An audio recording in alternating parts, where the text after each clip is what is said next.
Ang tunay na Diyos po ba ay may kinikilalang ibang Diyos? Wala.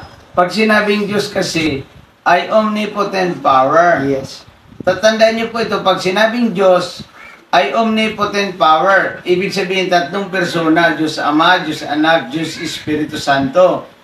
Hindi ka pwede magsabing Diyos ko. Pag sinabi mong Diyos, ay mayroon itong mga kasama. Diyos, isa-isang tatlong persona sa isang Diyos. Yung malaking liter na Diyos, pag sinabing God, power of God, malaking God, ay ang tawag dito ay tatlong persona, omnipotent power.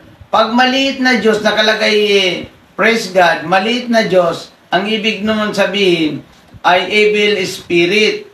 Ang mga kasama doon yung 5-star na si Satanas, ang leader, at yung mga demonyong nasa hangin, yun ang mga kasama niya. Yeah. Ang tawag doon ay power, spirit of evil spirit.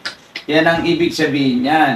Kaya pag sinabi mong Diyos, na malaki ang litra, ay ibig sabihin niyan, Diyos Ama, Diyos Anak, Diyos Espiritu sa isang Diyos.